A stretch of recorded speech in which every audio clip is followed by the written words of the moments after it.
directly give the word to Mohammed. Please. Good afternoon.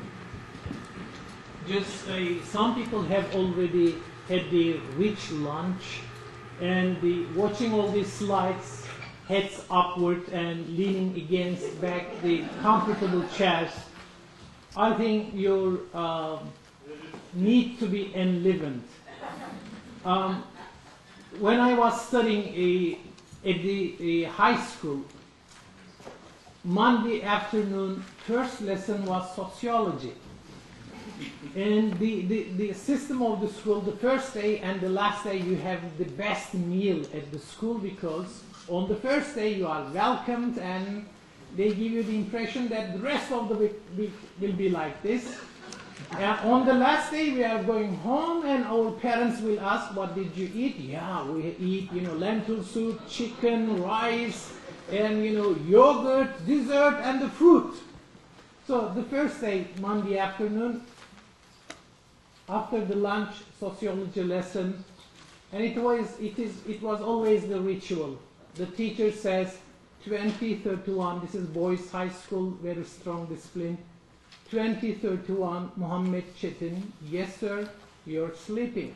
And I say, I'm not sleeping, sir. And he says, am I telling a lie? This is the ritual, always, all weeks, the same word. And I said, sir, I can't interpret if you are telling a lie, but I'm telling the truth, I'm not sleeping. Then he says, then repeat after the last speaker or the sentence. I usually go and repeat the 2 sentences to prove myself that I'm not sleeping. So I was trained in this way, and during my presentation I may just point and say that, okay, this guy with the white shirt in the corner, repeat the last 2 sentences of mine. Okay, you're right, sir. Okay.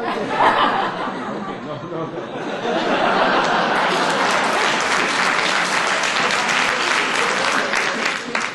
So you have the full time now.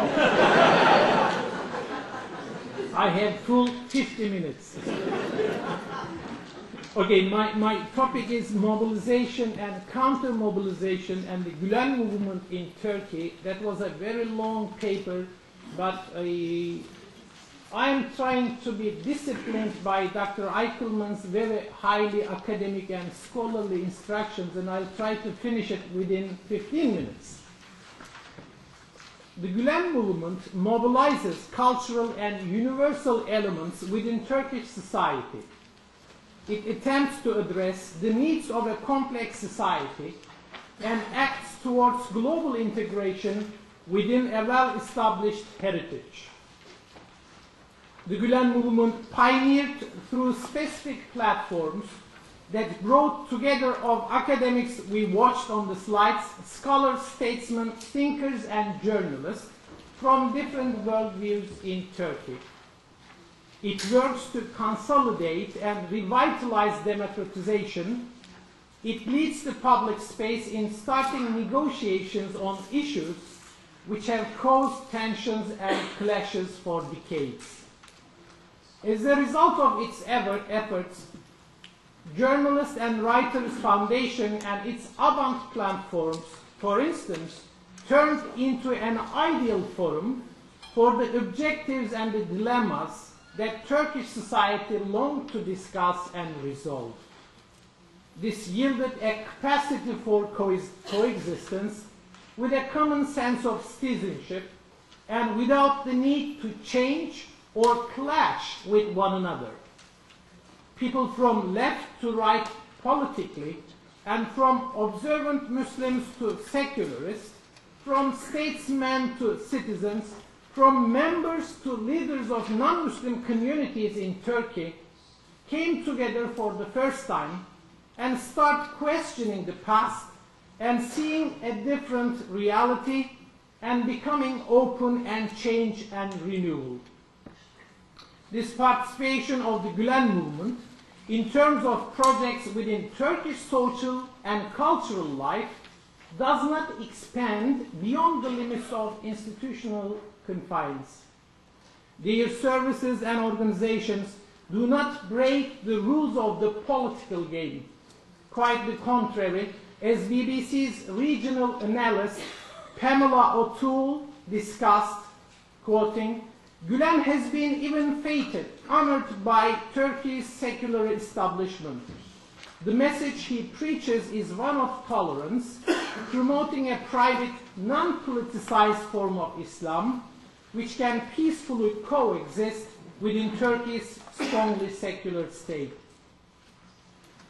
The attempt to discredit Gülen and his services, or turn public resentment against the Gülen movement, thus legitimizing repression, is one of the essential components of the framing activity conducted by the interest groups after 1997.